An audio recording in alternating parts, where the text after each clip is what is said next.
The pressure is off. If you are child-free, you don't have to do any of these trends over the holiday season, according to my followers on Instagram. Number 1, elf on a shelf. There's no shelving elves in child-free houses. One less thing to think about over the Christmas season. You guys are not getting up early on Christmas morning. Guess who else isn't getting up early on Christmas morning? Me or him. Eventually, when we're hungry, we'll make our way down to the kitchen, but there's just no reason to get up early. Hi, I'm Hannah, the wife without kids. This channel is a positive and non-judgmental community to support your child-free life. You know what else we're not going to be doing? Standing in long Santa lines for pictures. This seems to be one of the least thought out trends ever. I still don't understand why this is so popular. You take your kids, you dress them up in nice clothes, then you make them wait in a super long lineup, and then you have them sit on a stranger's lap. No wonder kids are having meltdowns and are angry, and we get Santa Claus pictures that look like this, or this, or this. I was in the mall the other day and I wanted to go to Bath & Body Works. There was a huge lineup. I'm not gonna wait in a long lineup for some smelly soap and overpriced candles. I'll come back another day. No one enjoys waiting in a lineup.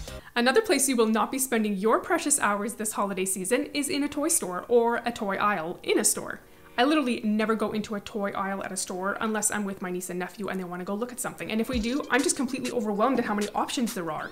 How does anybody decide what to get? And of course, it's not just about buying any toy, it's about buying the toy, whatever that might be. I have never thought about how much time and effort parents put into buying their kids toys at Christmas time. I cannot even imagine the amount of pressure that parents put on themselves to get their kids perfect gifts. I can't even imagine what it's like if you don't have the means or the financial ability to be able to buy your child the gift that he or she actually wants. Knowing that you are not going to be disappointed in yourself, you are not going to disappoint your child because that whole thing doesn't even exist in our world is incredibly relieving. Moving on to number 6. In the new year, we're not going to have to worry about all the clutter that our family has accumulated over the Christmas season because, well, with just the two of you, there's not going to be a whole lot of clutter. I think the holiday season is the perfect time to give to a charity or to give to a family that is in serious need of the basics in life. You know what's going to be amazing in January is when you get your credit card bill and you're not going to be in debt because you haven't felt the pressure to spend a lot of money to make Christmas this absolutely magical time for your family. It might be fun to spend a little extra in December, but it's definitely not fun when you feel stressed out about your finances. One of the benefits to not giving your parents grandkids is that you don't have to worry about who gets to see the grandkids first or what day are the grandkids going to spend with which grandparent, or how much time are they going to spend with each grandparent. There's definitely no grandparents knocking on my door asking to see Caesar and Layla on Christmas morning. And I think Layla's very relieved about that because she just generally doesn't really like people.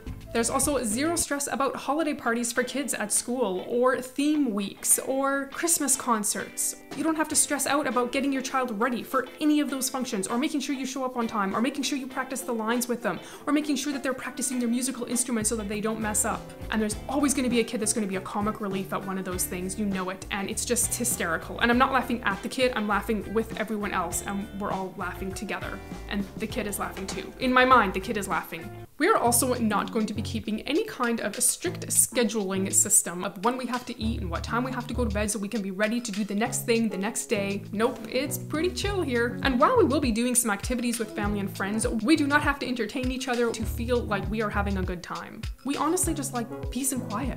We like some downtime. We like reading our books by the fire, enjoying a hot drink, cuddling the cats, listening to old records on my husband's record player. And most definitely, we will not be spending a late night wrapping gifts the night before Christmas. That's what gift bags are for. Or honestly, paper bags from Trader Joe's. And that paper bag is also going to be very popular.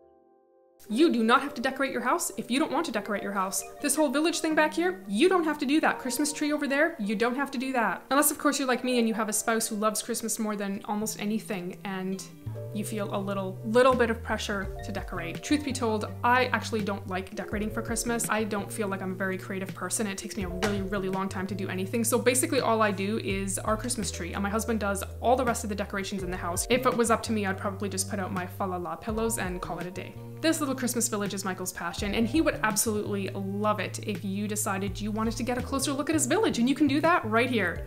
Thank you so much for watching. Remember, you are never alone, and I will see you next week.